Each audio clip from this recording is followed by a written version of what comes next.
April 2. தலைப்பு: சத்தியத்தை புரிந்து கொள்ள ஆவியானவர் அவசியம்.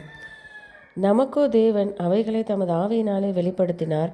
அந்த ஆவியானவர் எல்லாவற்றையும் தேவனுடைய ஆழங்களையும் ஆராய்ந்திருக்கிறார். 1 கொரிந்தியர் 2:10. இந்த காலத்திற்காக செய்ய வேண்டிய மிகப்பெரிய பணி ஒன்று இருக்கிறது.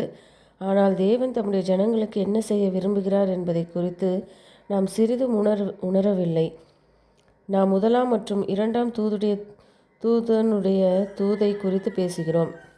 மேலும் 3 தூதனுடைய தூதை குறித்து சிறிது அறிந்திருக்கிறோம் என்றும் நினைக்கிறோம்.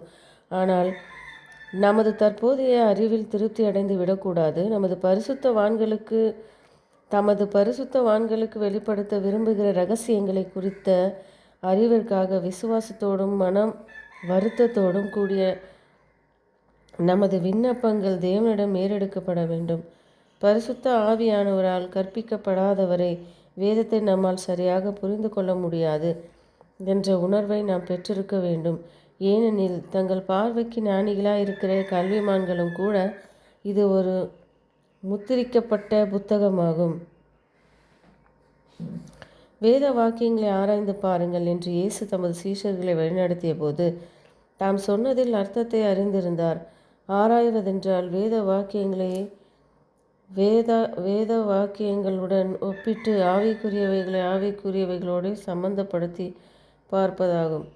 மேலோட்டமான ஒரு அறிவில் நாம் திருப்தி அடைந்து விடக்கூடாது. நல்ல முத்துக்களை தேடுகிற வியாபாரியைப் போல மேற்பரப்பிற்கு கீழே மறைக்கப்பட்டுள்ள புதையலுக்காக நாம் தேட வேண்டும். சத்தியத்தை ஊக்கமுடன் தேடும் நபருக்கு மாபெரும் வெளிச்சம் பலனளிக்கும்.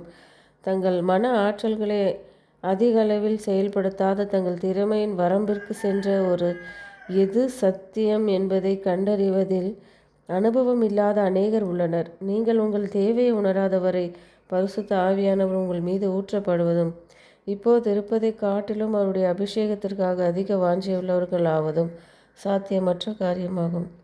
நீங்கள் நித்திய உலகத்தின் எல்லைகளில் வாழ்ந்து கொண்டிருக்கிறீர்கள் என்றும் இயேசு மிக சீக்கிரமாய் வருகிறார் என்றும் அவருடைய வருகைக்காக ஒரு ஜனத்தை ஆயத்தம் செய்ய தொடர்ந்து நடந்து கொண்டிருக்கும் வேளையில் முழு பரலோகமே ஆர்வமாக இருக்கிறது என்றும் நீங்கள் உணர வேண்டும்.